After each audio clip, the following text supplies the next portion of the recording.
podcasting from Park Avenue in New York City. Brought to you by Classique Modern, Global Wealth Office, and Nest Seekers International. Welcome to Peace and Good Wealth.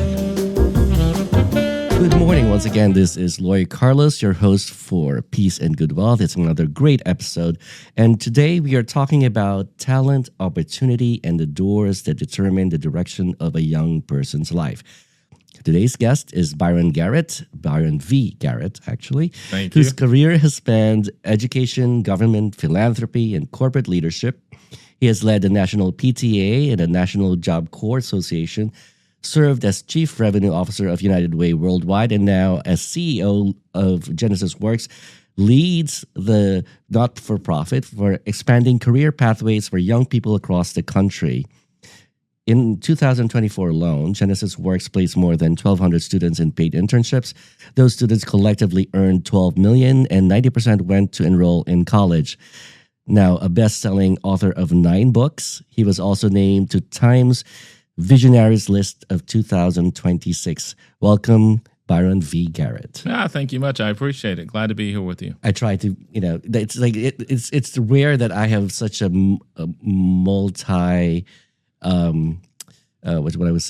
Multi-direction, multi-position, person. I call myself a modern-day Renaissance leader, or as young people would say, a multi-hyphenate. Yes, a multi-hyphenate. Well, I think there was a time where we aspired to be the Renaissance man, right? Mm-hmm. I'm not entirely sure that that's the case anymore. I think that there are people who think they're Renaissance people. And I think, but there are a lot of people who are focused on only one thing and one thing alone. But let's talk a little bit about Genesys, Genesys Works, because it has grown. I think it's 25. Is it 25 years? 25th anniversary is coming up. Yeah. So I usually when with not for profits, the longevity. Right, mm-hmm. is the hardest, I think, to accomplish, because there's always fundraising, there's always issues, there are changes in political and social climates. Absolutely, and you're always almost constantly behind the wall, year after year, and your resources are finite year after year. So let's talk about Genesys and the journey. What was the inspiration? And what were the first challenges in establishing Genesys? And as I talk with our founder, shout out to Rafael Alvarez, who's based down in Houston. That's where we started. We're in 9 markets now across the country. He had one simple idea, and that was, how do you provide young people with an opportunity to identify a career pathway to success? And so Genesys Works was born. I had met with him a few months ago, and we talk now on a regular basis. And even then, he said, I had no idea that this program that we started in Houston would grow up and be 25 years old, as we just welcomed the 25th class in Houston, so we call them the Silver Cohort. He said, but I also had no idea it would be in multiple cities across the United States. And then as he passed the baton to me and said, now your job is to figure out how do we actually grow this even more so since we're on this trajectory. And some of the same challenges they faced then are the challenges they face now. Getting corporations to understand the value of a young person at 17 and 18, and that they can actually be a contributor to the business economy and not just taking up space, photocopying or faxing. Mm-hmm. Those days are long gone.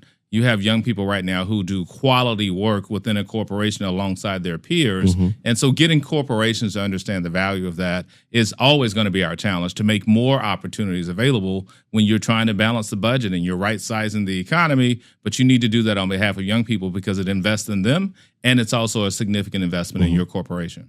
But when we talk about young people, I would imagine that young people in underserved communities and young people in urban settings, like Manhattan, for instance, versus even the Bronx, that they have different challenges, and perhaps they come into the workplace not just with different backgrounds and different tools and resources, but also with different perspectives. Right. Absolutely. I mean, and I'll tell you this holds true. I've been to all of our markets now. So, we're in the Bay, we're in Chicago, Twin Cities, Jacksonville, we're in Tulsa, Oklahoma.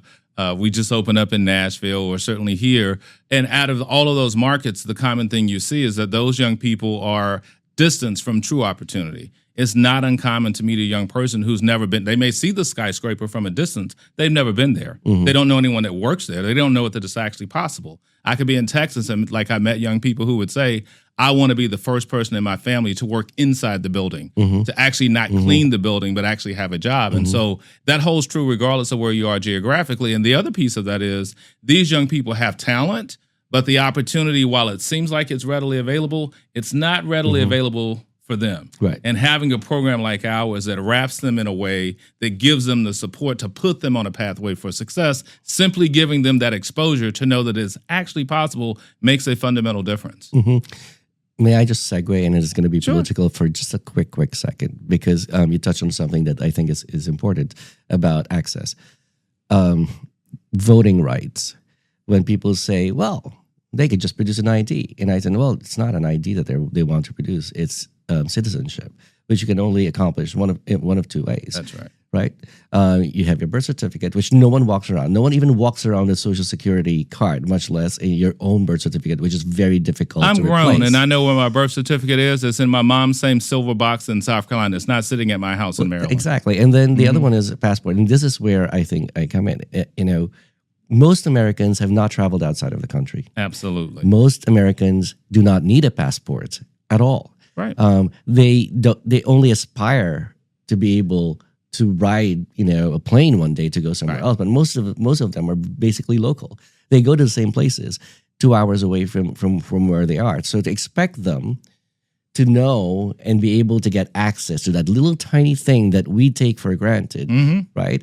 It's a big deal. Now, going back to the differences and sort of like in perspective, as a business person, when I interview younger people, I have a pet peeve, which is that the first thing that a lot of them say to me is, do you want me to show you how I can make your company better? How I can fix things? And I tell them, like, no, you don't even know me or the company yet, right? But I would assume, just a guess, that's basically because most of the people that I interview are very privileged. Right, because they come from the mindset that they assume that something is already broken. Yes.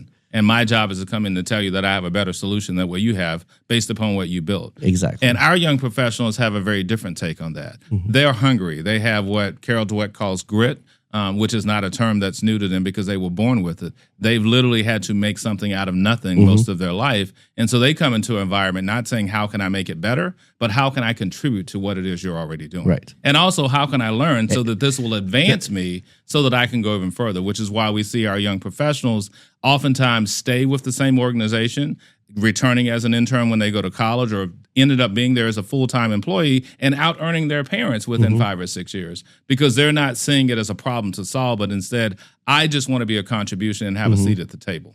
And that that seat is something that you have to fight for all of the time, not just to progress, not even sometimes not even to progress, just to retain it, because it's so much easier for somebody to replace you, and so you have to be better. You have to be smarter. You have to work harder to be able to have a seat at that same table that a lot of people who are already connected probably may not have to.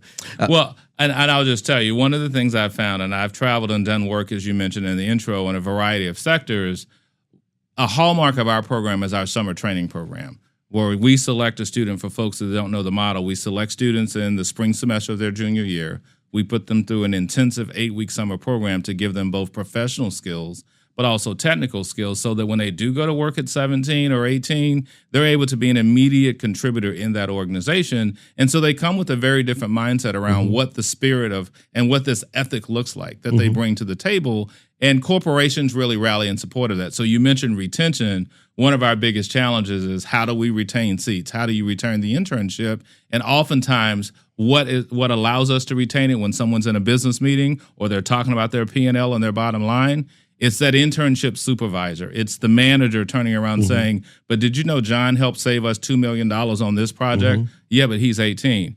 But he's 18, but he had a different eye around the work that we were doing, and look what he was able to contribute. Or look at this other student who ends up being the highest loan closer, working part-time, not the full-time employees, but working part-time, 4 hours a day, 5 days a week, because they have a different hunger and excitement about the work, that they finally have an environment that they can be a true contributor in, and they know that it makes a fundamental difference. It will literally change the culture of the environment that they're working in. So let me ask you then, because I think there is a disconnect between the promise of America is if you worked hard, that you'll be successful, right? And I would disagree with that. And I reject that notion. Yeah, they tell us because that promise of America was built with certain people in mind. It wasn't built with my young professionals in mind. It wasn't. I started my career as a high school intern. It wasn't built with me in mind. So even the idea of saying the promise of America is that you work hard, you will always be guaranteed something else. That didn't hold true for certain audiences across this country. And I would contend, even in 2026, it still doesn't hold true the same way that it was intended. Well, because I think there's a blindness, right? There's a certain segment of society that we don't see. Absolutely, out of sight, out of mind. Or we choose not. We choose not to see it. People don't want to have exactly. That's right. People don't. People don't complain about homelessness because they want to help the homeless people.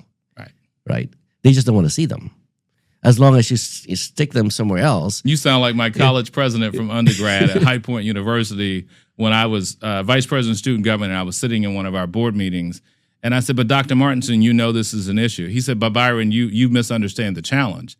The challenge is not that I don't know it's an issue. I choose not to acknowledge it. So if I fail to recognize it as a problem, in my universe, the problem doesn't exist. That's a student problem. It has not become a university-wide problem as of yet. So then my question was, then what do I do to frame this so that it gets your attention? Well, I think the fundamental problem with poverty itself, especially in America, is that we believe in deserving and undeserving poor.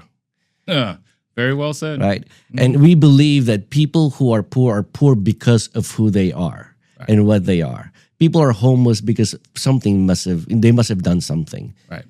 They don't know that in 2 seconds you could have a job and be fine, be laid off, have no money to pay rent. I remember interviewing a homeless woman once who used to be right here on 57th Street. She was there all of the time, right in front of the Chase building.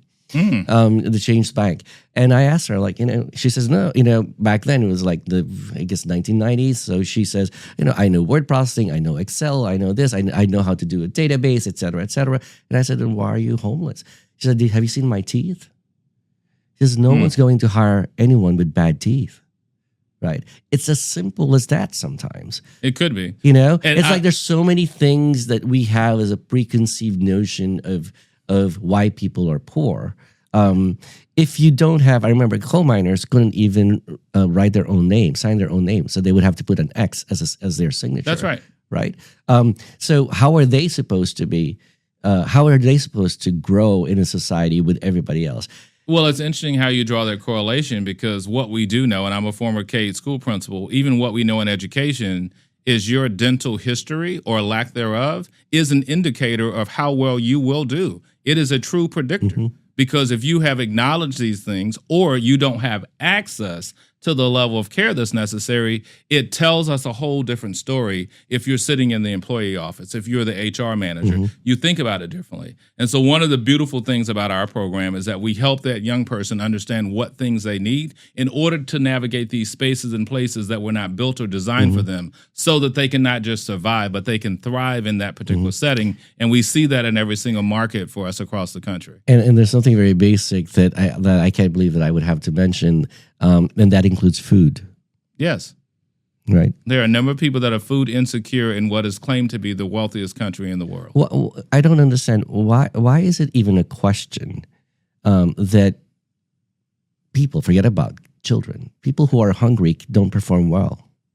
Why is this a question? Because any human being, I don't care how rich or how poor you are, if you're hungry, you can't focus on anything else. You can't focus on anything else. You're angry, you're tired. It's the reason schools start the day with breakfast in the morning, and if you don't have it at home, it's provided for you, because we know that the data will tell us you can't focus on reading, writing, and arithmetic if you're sitting here starving in class and your stomach is growling. Right. And at some point in time, it's probably not just you that your stomach is growling, but the majority of the class. So how do we solve for that? And so we found a way to solve for it, and now we choose to acknowledge that that's not an issue we need to pay attention to. It's irrelevant in this day and age, but it is as critical, and I would argue even more critical in this day and age, because we've become desensitized to it. If you're a leader, you're like, they're just always saying that. That's just this party or somebody else. I'll tell you why. Because intermittent hunger is a privilege. You choose to be hungry, right?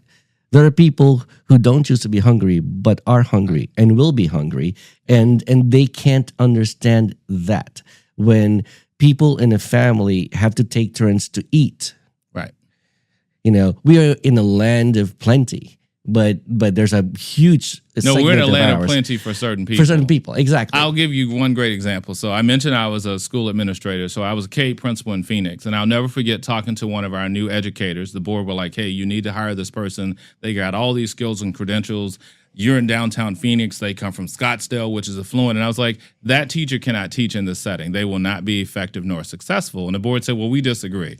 Issue the contract. I said, that teacher won't make it to the 40-day count, because in my first conversation with her, she immediately asked and said, well, what grocery store can I go to? I said, our students don't get to shop at a grocery store. The closest one is 4 miles away, and they don't have transportation, and they've got to take 6 bus lines to get there. Well, where do they go? They go to Circle K and 7-Eleven, hoping that they may have some produce, hoping that they could get a banana. And you're sitting in class saying, can you tell me what an eggplant is? And I'm telling you, they don't even know where they can go buy vegetables that are fresh for dinner. Very different perspective, but living in the same environment. But how is it so that we have basically major cities in every state? And there's not even a physical border. I can understand, in certain countries they put a physical border between the rich and the poor. We have these invisible borders, and if you literally just stepped 1 foot, into another, a community, you can see that this is happening. Why it's like geofencing, but it's with people. Yes, exactly. But why is it so divided? Why is it that the world of first of all, there's no more, the middle class is really shrinking, right? This is either you're ultra rich or you're just poor. There's not even, you're just sustaining to be able to buy a house and in 30 years be able to pay off your mortgage. That's long gone. And I think part of that is manufacturing is gone. Manufacturing and owning the company, it's gone. When Ford had to walk through workers within his own company, it was different. When you have somebody from China or some other country or Brazil or whatever it is that owns a company that will never see the workers, and you're just, you just need the profit after profit after profit every year, right? The CEO, his only job is to make sure that you get your money. There is no responsibility to that person who probably was hired as an assistant for $40,000 and still making $40,000, even though the revenues have gone up and the bonuses have gone up for everyone else. So, well, in this country, in my time at United Way, and I'm so thankful for having been there.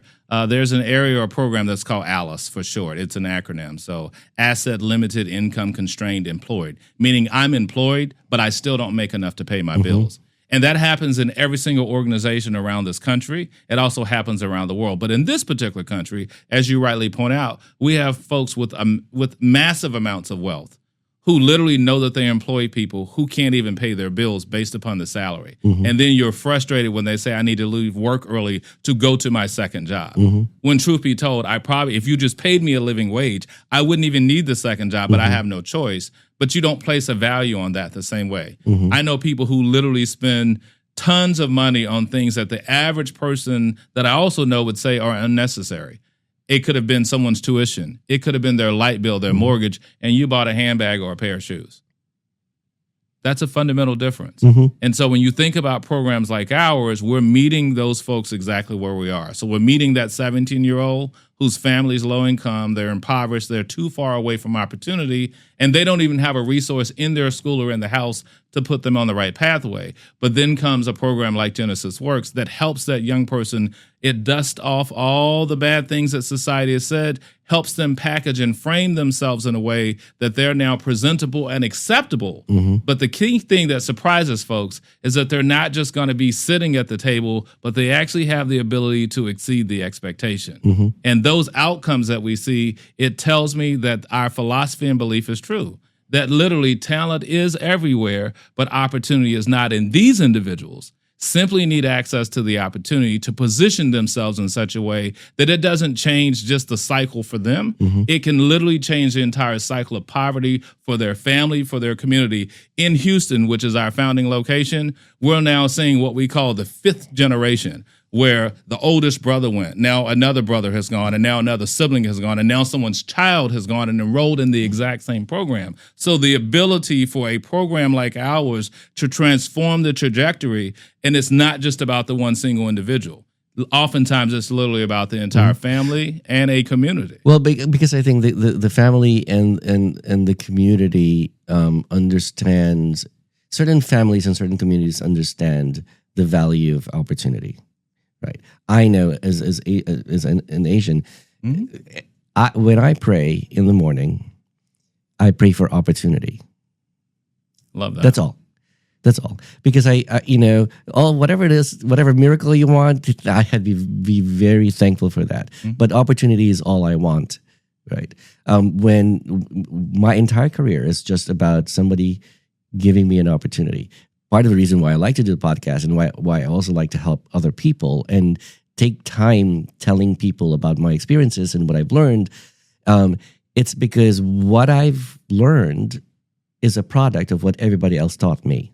Well, right, from my teachers to my mentors to the parents to the grandparents, it's like all of that stuff. But I'm privileged that I had that. Yeah, and I was going to say, because I would temper that with the reality, I can give you an opportunity, but if I did not equip you to be prepared for the opportunity, I actually did you a disservice. Right. And so it's not as if schools around the country don't want young professionals to have internships. They may not prepare them the same way. I know our data is very clear. Going through our 8-week summer training program, the professional skills that are essential to help you navigate the workplace, coupled with skills around how do you use AI or Power BI as a technology, now I can have that young professional navigate and move into a space that they're also prepared for once the opportunity arises. So our idea of wealth has changed dramatically. Right. I mentioned before that, if you were aspiring to be a teacher and you taught for 30 years and you retired, you were considered a successful person. Right. And you can afford to buy a house. You can buy a house. Your children, were educated. Maybe they're the first to be educated. You were considered successful. Right. Now we gauge success and wealth by how much money you have. Right. So you could be a high school dropout and be a billionaire and be considered very, very successful. Right. That's right. So here's the question. Is education now directed, are we preparing our young generation in education for what was or what will be? So the reality is we should be preparing them for what is, as well as for what will be. I was in South Carolina yesterday speaking with a group of educators, and actually my message was around how do you maximize human potential with this idea that you are preparing a young person for a world that does not exist. I have to tell people all the time, a kindergarten student that starts school this fall, the job that they will have in 13 years when they graduate has not been created as of yet in most cases. Which means I need to imbue you with a different set of skills. Are you adaptable? Can you deal with ambiguity? Do you understand critical thinking? What's your logic like? How's your reasoning? Those skills allow you, whether you're in technology, whether you're in an AI world, whether you're in food service, hospitality, those skills become transferable, and it's not just as simple as reading, writing, and arithmetic. Even in the AI space, you have to be able to ask the right question and understand and read the answer to know if the prompt gave you the right information. But here's the problem. Aren't they trying to get rid of exactly those subjects? in school? I wouldn't Because say that they're trying to. it's indoctrinate. I think it's Right. called indoctrination when you teach things like logic. And Well, education and religion are the last two fields that typically change. It takes them longer than any other. One of the reasons I'm no longer in direct education, because I didn't want to teach to the test and the system takes too long. I will tell you, you're most effective and successful with a young person of any background, of means or without, when you can connect the dots between with what they want and where they currently are, and showing me a pathway of how to get there from point A to point B and what tools and why this is relevant. I will say, do we need to update curriculum? Absolutely. Do we need to continue to teach to the test? No, because the test actually has never been the solution. Right. It's always been the problem. Right. Because you're asking me to answer something that may have no application. The last thing I'll say in that regard, I remember taking geometry in school. I don't use geometry in everyday usage. You know when I use it? When I'm driving my vehicle in drive-through and I'm trying to calculate the angle that I need to turn my wheel so that I don't scrape my rim. I'm not thinking, though, that that's geometry, but I understand that it's an angle. And that's something that I've carried with me. But in my everyday work, I don't have to calculate any of those things. I have a great geometry story. I've always been, my father's an engineer, is a brilliant mathematician. Everyone in my family is, except for me. And I understand it. I'm very good at it, but I would rather not do the homework, and I would never practice, etc. And geometry came, analytical geometry. I fell in love and was heartbroken. And I didn't want to read any poetry or literature or any of that stuff. So I studied geometry because it had nothing to do with anything. And I came from nobody to number one in class because of geometry. But it's not the math that I liked. It's the thinking I really liked. Yeah. The analysis. If you understand algebra, if you understand geometry, if you understand philosophy and logic, then you are on your pathway to truth. And that skill set is transferable regardless of industry. When I can look at a program and say, this is where I think the problem is, even if I'm not a programmer, even if I don't write code, because it's logic. And so I can see where, there's something wrong here. That's right. And you can apply that anywhere, no matter where you go. And so saying that we don't need these skills anymore, and all you need to do is be able to ask AI or program whatever. No, you don't, because it's the thinking part that's the hardest thing to do. Yeah, the notion of appreciative inquiry, the ability to ask the right question, in this day and age becomes critical to any leader's success, regardless of the field that they happen to be in, because you have to be able to ask the right question. And then you have to be able to challenge the system to say, I don't know that I believe that. Let me take a different take, or let me enter in a different prompt. Let me see if I get a different solution. So what I find when our young professionals go to work, one of the reasons a company like Accenture or Nomura values their input is because an employee that's been there that's 30, 40, or 50, they may not be willing to push the envelope because to them it's risky. Whereas to a student in this day and age, the art of asking questions is all they've ever known. Hey, Siri. Hey, Gemini. Hey, Copilot. They're used to that. And so for them, they're going to continue to figure out, how do I advance in this particular way? But it's all this notion of having those skill sets, which are not the traditional things that are in a textbook. You do see now, though, where you have programs like at Arizona State University, my former home state, that now have finally launched a whole program. You can get a BA in understanding how to stream and be an influencer because they recognize the value of the creator economy, which right now stands at about $350 billion a year. The landscape around everyone else has shifted, but on campus and in the classroom, my ploy, my challenge to educators and administrators is update your curriculum so that you can upskill your student so that they can effectively compete, regardless of where they start, because it's where they finish that actually counts. Many years ago, several years ago, I worked with Pratt Institute because they realized that their fashion department and their design department and their tech department, they were competing for students. And so instead of retaining students, students were going away. So we created at that time, well before social media, something called Fashion New Media Design. Ooh. So you took the fashion people, and put them in design as well as social media, and try to figure out how you create and make money off of creating using these skills from fashion and design. Of course, now everybody does it. It's now a a really booming economy. But with that though, also is sort of like the trade the trade-off is that there's so much calorie high, but substance, defective, depleted content that we are consuming. There's something else also about corporations, and they say it a lot. What's a culture fit? What does that mean, culture fit? Depends who you ask. Is it assimilation? Is it the ability to show up and code switch in an environment? It's things that I learned about as a kid that they're not in a textbook, but my parents would tell me, based upon your race, your ethnicity, and where you're from in North Carolina, Byron, you need to work twice as hard and be twice as smart to get half as far. And so when I think about what's the culture fit, that culture that was embodied within me, that was pressed upon me as a child, it sticks with me now because I recognize that I have the ability, learned behavior, not natural, to move and navigate those spaces. And not everyone had a Franklin and Yvonne Garrett to sit and give them that pathway. But thankfully, that's what our program does for young people across this country. We try to help them understand what it means to navigate now that you're in this corporate tower or you're working in this particular hospital or healthcare system. This may not be normal for you.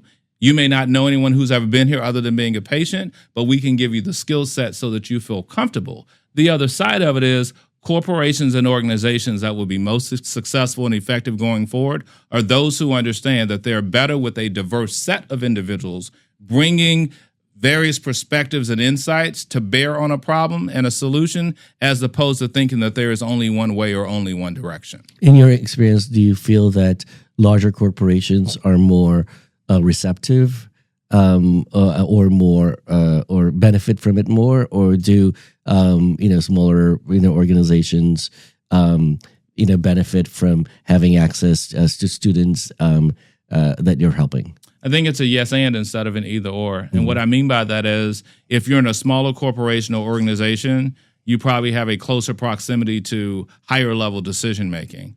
Whereas I'm in a massive global corporation like an Atka, I'm probably not directly close to the COO or CEO, but I am close to someone that's within the leadership structure.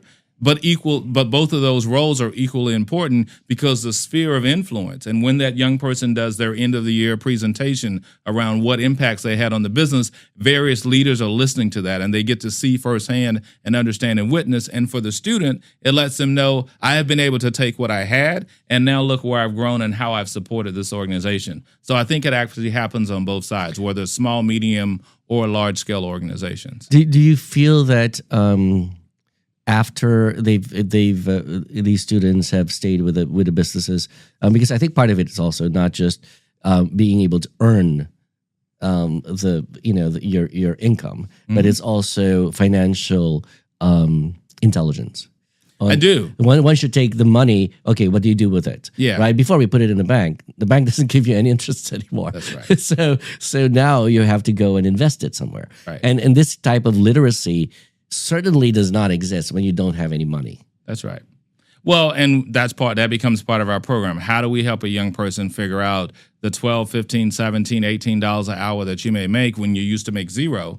How do we help you do that? How do we help you do it in light of the fact that you may make more money as an hour now, even as an intern or as a graduate, than either of your parents did? And so giving them those financial skills and helping them understand checking and banking and why you do need to save, but how do you balance saving with the realities of the rent is still due? I still got to put food on the table. How do you do that in such a way? And so thankfully, our program staff, that is part of their job. How do we help counsel this young person and support them on their journey, not only while they're an intern, but even as an alumni? We still offer sessions and workshops so that we can give them perspective and feedback. Whether the corporation does that or not, we still take a role. Our alumni obviously are steadily growing every single year, and we find it a significant responsibility to support them in those efforts. And then they, in turn, come back and give to the program by telling another young professional, this was my pathway, this was my story. Even here in New York, one final thought, we've got a great intern, Lubna. She's no longer an intern. She started as an intern at Fried Frank.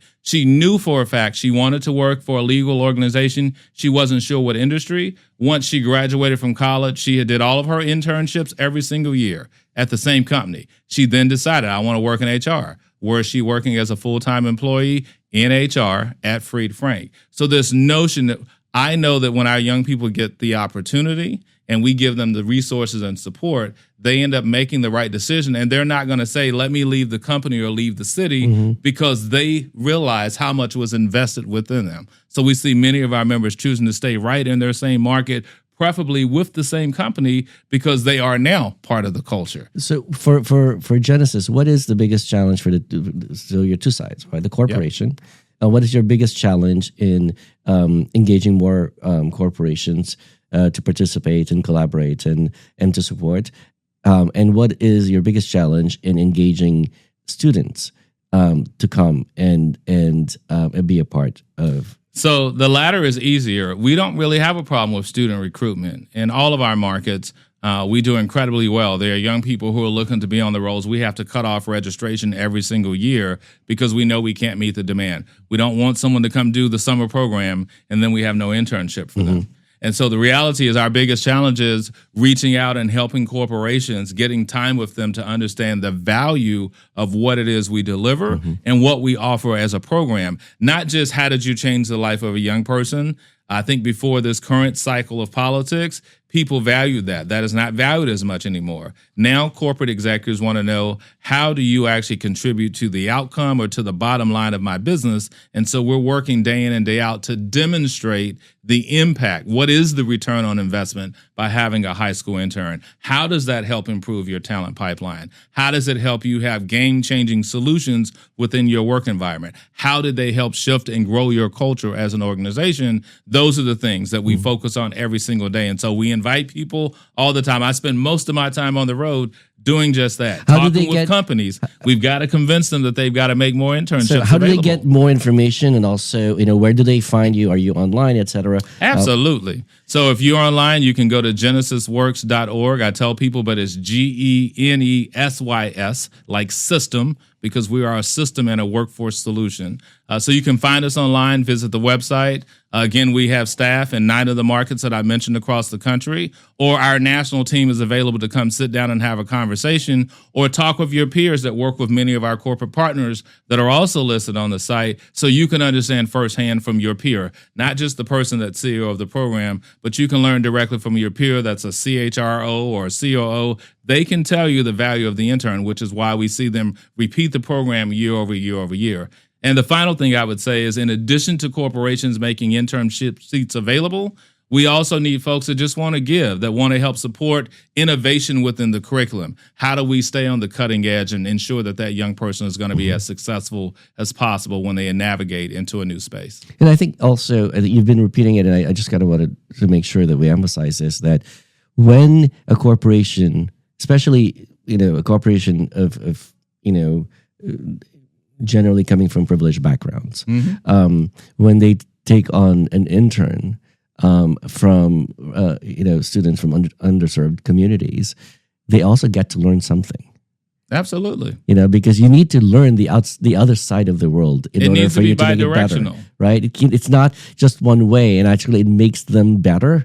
It makes them stronger. It makes them more, I hate to use the word empathetic, but also kind, and also understand that the world is not the tunnel, this tunnel that they live in, that it's much more diverse. For me, it helps me understand people outside of the United States, how they think, why they think certain things that I don't, and that's important. But one last question for you, which I think is important. When today's students look back on the opportunity that you helped create for them, what do you hope they take with them? I hope that they would take what I have found to be true when I ask them. I thought every student would say it's the money that has been the most important thing to them.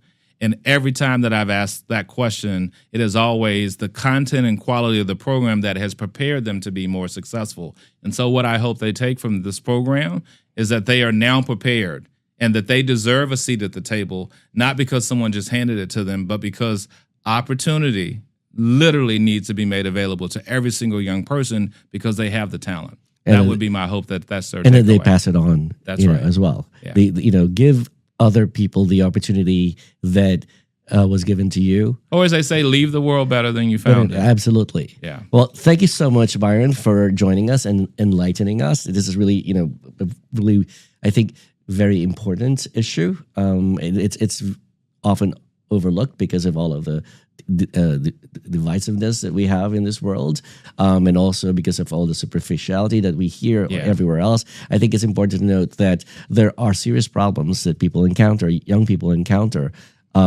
in every aspect of life. And I think by having people know, every aspect of everybody's world, I think we're all better off. Indeed, a young person may have the intelligence, discipline, creativity, and ambition to build an extraordinary life, but those qualities can remain invisible until someone opens the first door. So Genesys Works is creating those openings through professional training, paid internships, coaching, and long-term support. The results are measured not only in college enrollment or earnings, but in young people seeing themselves differently and families beginning to imagine new possibilities. Byron V. Garrett, thank you for sharing your work and your perspective with us today. Thank you. We hope It's to been see a you pleasure. soon. Many good luck to you, and we wish you much success. And of course, we're always here to support you. And for our listeners and viewers, subscribe to Peace and Good Wealth wherever you listen to podcasts. And on behalf of Classique Modern and Global Wealth Office, this is Loy Carlos wishing you peace and good luck.